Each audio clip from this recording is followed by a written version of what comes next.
1, 2, 3. Halo Sobat Manajemen, kembali lagi di podcast FYP For Your Plan Himpunan Mahasiswa Manajemen. Sebelumnya aku mau ngingetin teman-teman nih, siapa tahu ada yang lupa atau bahkan belum tahu apa sih acara podcast FYP ini. Podcast FYP ini adalah salah satu program kerja akademik yang ada di Unjani.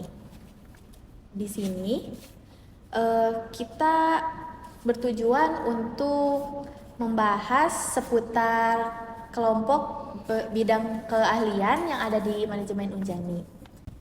Di podcast ini kita bertujuan untuk memberikan pemahaman dalam kelompok bidang keahlian manajemen yang ada di Unjani. Khususnya untuk para mahasiswa baru, agar sedikit tergambarkan gitu mengenai kelompok bidang keahlian manajemen. Sebelumnya di episode sebelumnya kita juga sama membahas mengenai KBK operasional. Di episode kali ini kita akan memberikan sedikit gambaran mengenai KBK pemasaran. Sebelum masuk ke pembahasan, izinkan saya memperkenalkan diri. Perkenalkan, nama saya Destiara Habibah, saya dari angkatan 2022. Di sini saya ditemani oleh seorang narasumber yang pastinya akan memotivasi kita semua nih.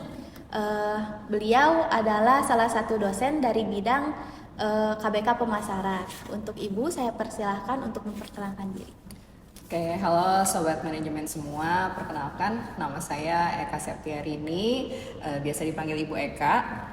Kebetulan saya sudah bergabung di FEB Unjani ini kurang lebih 3 tahun, dosen junior ya dibandingkan dengan dosen-dosen yang lain. Kelompok keahlian saya di marketing atau di pemasaran gitu. Baik, sebelum kita masuk ke segmen bertanya-tanya seputar KBK manajemen pemasaran, apa boleh Ibu sedikit share gitu mengenai pengalaman Ibu dalam bidang manajemen pemasaran? Siapa tahu bisa memotivasi untuk para mahasiswa aktif di sini. Oke, ya pemasaran ya, judulnya juga pemasaran. Sebetulnya kenapa gitu ya saya ambil manajemen pemasaran?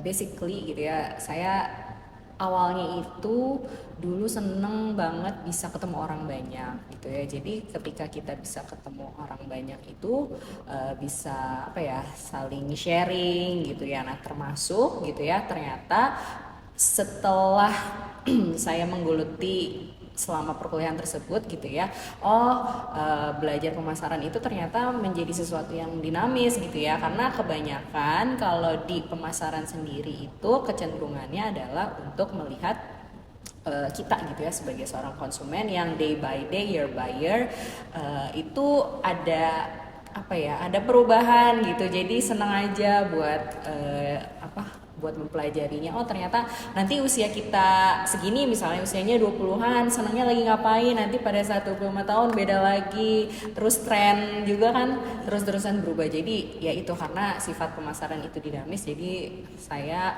secara pribadi emang lebih tertarik sama hal tersebut gitu.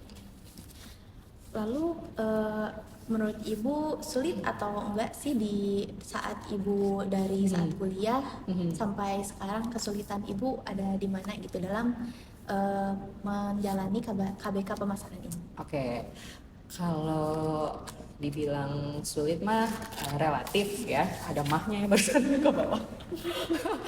Kalau sulit itu relatif ya, tergantung effort dan usaha kita sendiri ya untuk mempelajarinya gitu.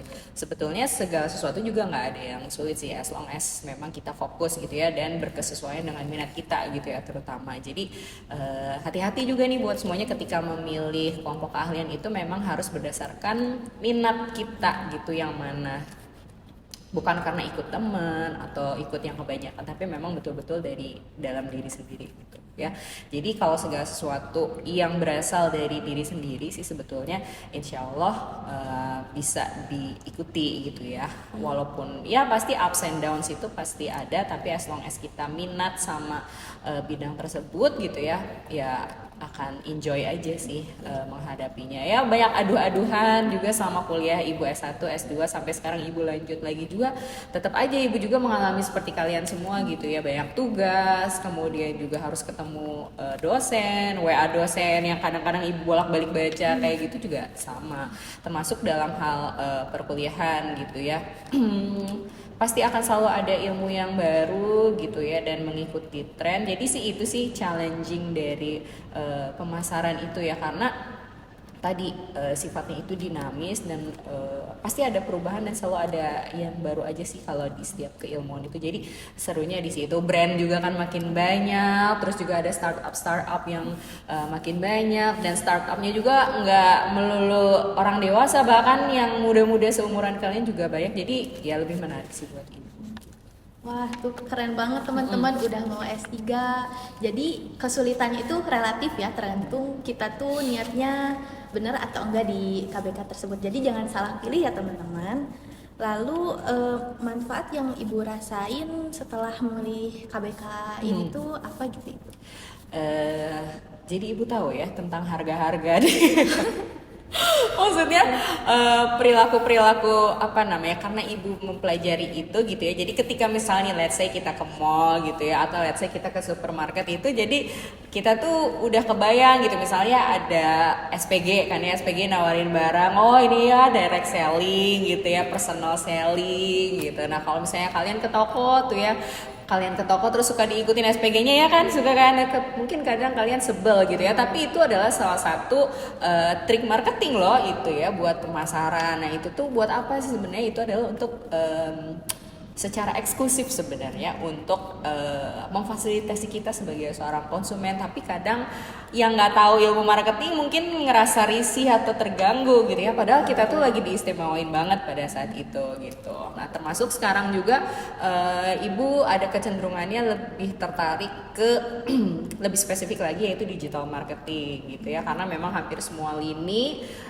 terutama setelah pasca pandemik itu banyak banget yang menggunakan platform digital marketing ya, terutama media sosial dan lain sebagainya. Jadi ibu tertarik juga gitu, kenapa sih orang-orang zaman sekarang lebih suka menggunakan digital marketing atau belanja di e-commerce dibandingkan memang langsung datang ke tokonya gitu. Itu juga menarik banget buat dipelajari, dan banyak banget tuh kakak kelas kalian yang memang mempelajari digital marketing gitu ya, untuk skripsinya terutama.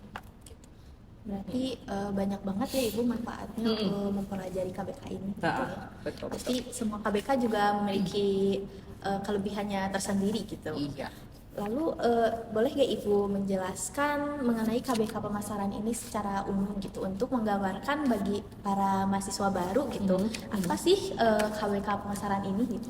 Oke, jadi secara garis besar sih sebenarnya untuk KBK pemasaran ini memang menjelaskan bagaimana aktivitas pemasaran itu gitu ya, baik komunikasinya, kemudian produknya itu sendiri, kemudian juga ada strategi-strateginya gimana ya, strategi menciptakan produk, strategi harga, strategi penyaluran produk dan jasanya, bahkan komunikasi bisnisnya juga dipelajari gitu ya selama berada di KBK pemasaran ini juga.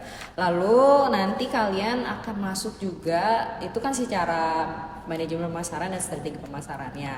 Nah, nanti kalian juga di KBK pemasaran ini juga akan belajar tentang perilaku konsumen. Jadi kenapa sih konsumen itu setiap tahunnya itu butuh tren yang baru gitu ya? Karena memang secara psikologis konsumen itu kan punya kebutuhan dan keinginan ya, dimana kebutuhan dan keinginan itu kan pasti akan selalu berubah-ubah gitu. Nah kita juga belajar kenapa sih konsumen pengennya berubah-ubah terus gitu ya. Jadi kita bahkan belajar tentang motivasi konsumen, kemudian juga nanti akan belajar tentang persepsi konsumen ya, dan lain sebagainya. Nanti secara spesifik kalian akan mempelajarinya ya nanti. Kemudian juga ada yang terakhir itu adalah yang paling pamungkas itu, karena capaian dari FEB Unjani itu adalah kita bisa menjadi peneliti pertama, kemudian entrepreneur, kemudian juga manajer tingkat pertama ya, kan itu ya lulusan utama FEB ya.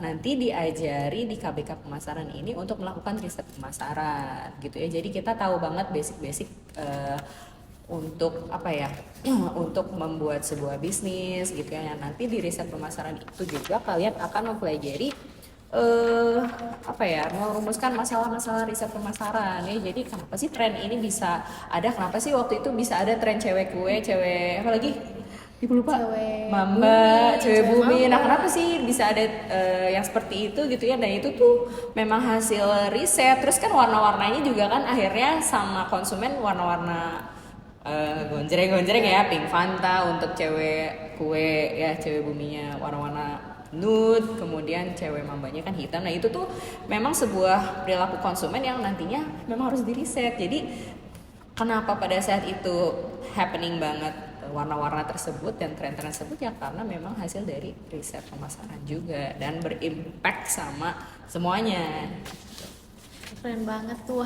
Jadi kita kalau udah masuk KBK pemasaran itu harus tahu mengenai konsumen ya Bu. Yes. Mengenai perilakunya dan lain-lain, dan harus ngikutin tren banget nih. Lalu ada gak sih Bu kelebihan atau kekurangan dari bidang KBK ini? Nah, kalau ada boleh Ibu share sedikit gitu. Ibu mau nyampaikan gak ada kekurangannya sih kalau KPK ini gitu ya. Semuanya kelebihan karena memberikan kebermanfaatan terutama buat kalian gitu ya. Karena kan di sini nanti kalian akan mempelajari seluk-beluk dari A to Z gitu ya tentang pemasaran ya. Jadi dosen-dosen pemasaran mah insya Allah semuanya up to date dan gaul-gaul.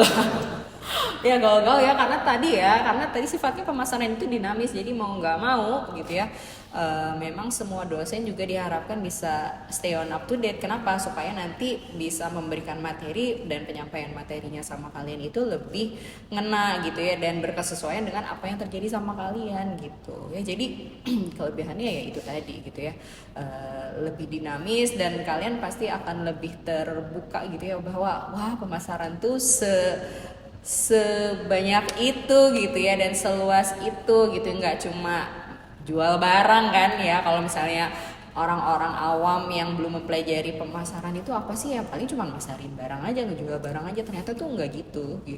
Ada kelebihan lainnya gitu Iya. ya. Di manajemen Unjani itu dosennya udah pada up to date guys. Jadi kita bisa mengikuti dosennya tuh udah enak dibawa gaul gitu guys. Kayak gaul-gaul lah ya dosennya. Lalu apa aja sih Bu yang harus dipersiapkan untuk memilih KBK pemasaran ini? Kayak misalkan kita tuh harus unggul di matkul apa gitu. Oke. Jujur li gitu ya, nggak sebetulnya yang harus dipersiapkan betul-betul oleh semua mahasiswa nantinya adalah memang kalian know yourself first gitu ya. Kalian tahu diri kalian dulu, senengnya apa gitu ya. Jadi jangan sampai tadi yang pertama kali Ibu bilang bahwa kalian ikut KBK tertentu itu bukan karena ngikut temennya gitu ya, tapi memang berdasarkan minat kalian sendiri. Setelah kalian minat, pasti insya Allah walaupun ada sulit tadi gitu ya, pasti kalian bisa mengikutinya gitu. Karena setiap KBK itu punya challenge-nya masing-masing gitu ya. Pasti ada aja yang susahnya, tapi ya as long as kita minat tadi ya, kita pasti akan mau gitu mengejar untuk mendapat nilai yang baik gitu. Jadi tidak ada mata kuliah khusus gitu ya Bu buat masuk ke bidang KBK ini? Nggak ada sih, berdasarkan peminatan aja. Tapi mungkin pada saat perkuliahan ada beberapa mata kuliah prasyarat gitu ya. Kayak kalau di semester 1 kan harus lulus dulu pengantar manajemen ya. Nah harus lulus dulu tuh pengantar manajemen. Nanti di semester 3 kalian bisa masuk ke manajemen pemasaran. Manajemen pemasarannya harus lulus juga nanti untuk bisa ngambil strategi pemasaran. Strategi pemasaran, habis itu perilaku konsumen, dan terakhir riset pemasaran ya. Nanti juga ada salah satu topik khusus yang memang betul-betul menjadi keunggulan ya atau kelebihan di KBK marketing, yaitu ada green marketing gitu ya. Jadi itu adalah pemasaran ramah lingkungan gitu ya, karena tadi ya awareness masyarakat sekarang, terutama kalian ya Gen Z, Gen Alpha, itu sudah mulai aware untuk menjaga kelestarian bumi, kelestarian lingkungan. Jadi tadi ya kita juga mempelajari itu, kenapa sih orang-orang sekarang lebih senang atau lebih mempunyai kecenderungan untuk membeli barang-barang yang ramah lingkungan, juga kita pelajari gitu. Jadi itu aja guys untuk mempersiapkan kenapa kalian mau masuk ke KBK pemasaran itu semua harus dipersiapkan, apalagi niat dari diri sendiri ya. Jadi harus mengetahui apa sih yang kita mau, jangan sampai salah ya. Lalu solusi yang Ibu berikan kepada mahasiswa yang udah milih KBK tersebut tapi belum menemukan kenyamanan gitu di KBK tersebut. Kalau solusi belum menemukan kenyamanan ya, itu mah kan at least kita kan udah tanggung kejeblos gitu ya, kalau menurut ibu gitu ya. Jadi ya cuma satu ya, lillahi ta'ala harus lulus dari FEB Unjani dengan nilai yang baik itu aja gitu ya. Jadi mau nggak mau gitu ya, kita gitu ya, kalian terutama sebagai seorang mahasiswa ketika melakukan proses pembelajaran di perkuliahan itu memang tidak melulu soal kemampuan kognitif untuk belajar gitu ya, tapi mentalitas kalian juga ya, mentalitas betul. Jadi diuji juga, walaupun kalian berada di posisi yang tidak nyaman gitu ya, at least pada saat itu gimana kalian survive atau selamat gitu ya dari kesulitan tersebut. Nah itu juga memang diuji juga sih pada saat kalian melakukan proses pembelajaran dari awal, since the beginning kalian masuk kuliah sampai nanti kalian skripsi. Itu nggak cuma proses kognitif aja yang dinilai, tapi mentalitas kalian juga akan terus diuji gitu ya. Jadi kalau misalnya ibu komparasi gitu ya, proses pembelajaran mah kan masih bisa ngulang ya kan, masih bisa SP. Tapi nanti ketika kalian betul-betul melakukan sebuah riset untuk tugas akhir kalian, itu yang diujinya bukan hanya kognitif kalian tapi mentalitas kalian, karena pasti nanti akan banyak banget revisi-revisi lah, atau ketemu konsumen yang susah banget buat dimintain data, susah banget cari data gitu ya. Jadi harus tetap struggle ya, harus berjuang keras gitu. Dan tadi ya, jadi kalau misalnya untuk supaya tadi nggak sampai kejeblos tadi ya tadi know yourself first, kalian tuh senangnya apa gitu ya. Jadi jangan sampai salah ya teman-teman, karena kalau udah masuk ya susah gitu, harus dipaksain ya. Iya, atau misalnya cuman gara-gara dosennya tuh baik-baik gitu ya, pasti gampang gitu atau gimana gitu ya. Jangan juga gitu ya, jangan seperti itu, karena memang akan berbeda juga kalau misalnya dosennya baik tapi kalian nggak minat mah ya sama aja gitu ya. Jadi akan kesulitan juga gitu. Jadi harus betul-betul mengetahui peminatan kalian yang mana gitu. Ya, lalu menurut Ibu kalau setelah lulus tadi profesi apa aja yang dijalani setelah lulus KBK pemasaran ini? Oke, kalau kita mengacu pada output lulusan dari FEB Unjani kan ada 3 ya. Yang pertama adalah manajer tingkat pertama, kemudian entrepreneur itu sendiri, dan peneliti ya, peneliti pemula. Nah itu salah satu bidang pekerjaan yang bisa bisa dilakukan ya nanti oleh alumnus setelah kalian selesai berkuliah di FEB Unjani gitu ya. Banyak kok dari kita juga sekarang menjadi entrepreneur. Nah kalau misalnya nanti pada saat kalian kuliah tuh akan banyak banget juga seminar-seminar. Nah seminar-seminar itu biasanya juga nanti diisi sama alumnus-alumnus kita, sharing informasi. Nah beberapa profil lulusan kita itu banyak juga yang jadi entrepreneur, yang bekerja di perusahaan-perusahaan besar, BUMN, PNS, itu juga banyak. Kemudian juga ada nih kemarin kebetulan ibu dan teman-teman di KBK ini baru mengadakan kuliah umum. Salah satu alumnus kita juga jadi researcher gitu ya, jadi peneliti di company yang sudah cukup terkenal untuk melakukan riset, yaitu Nielsen Company gitu. Jadi kalau soal pekerjaan ya itu balik lagi ya, jadi acuan ke diri pribadi lagi. Tapi sebenarnya output dari lulusan FEB Unjani itu ya yang 3 tadi gitu ya. At least sudah menjandang gelar sarjana, nanti yang kalian dapat itu adalah manajer tingkat pertama. Insya Allah sudah bisa digapai sih pada saat bekerja di perusahaan tertentu.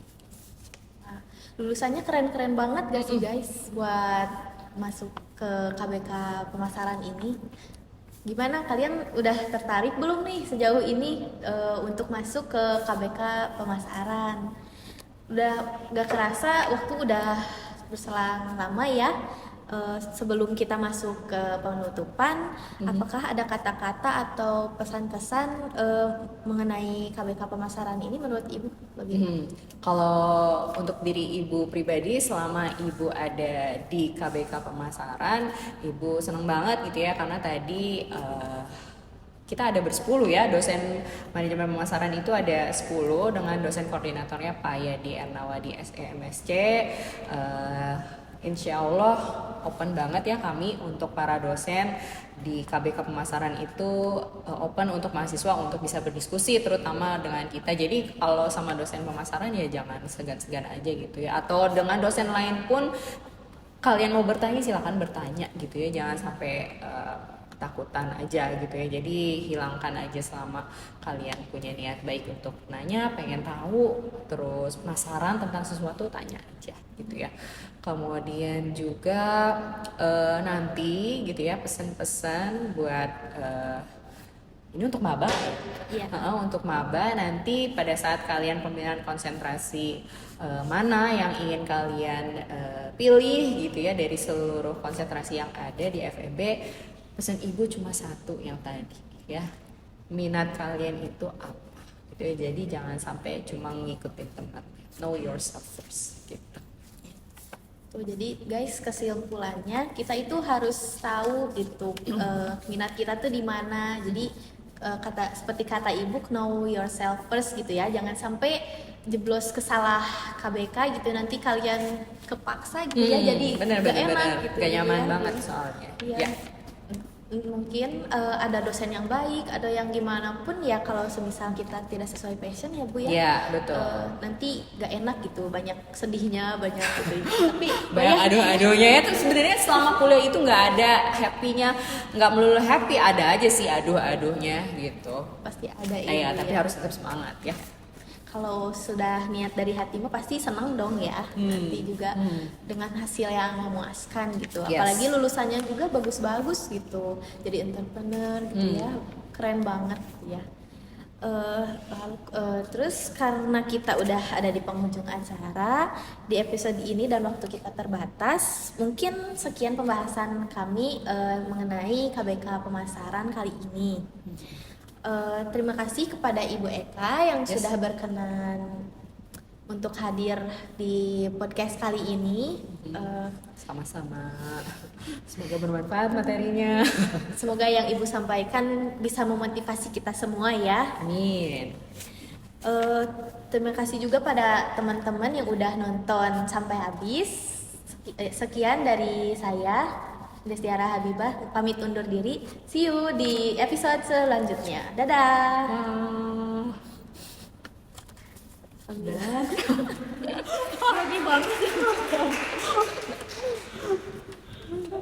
Tidak biasa di film. Kenapa? Tidak biasa di film. Harus terbiasa dong nanti.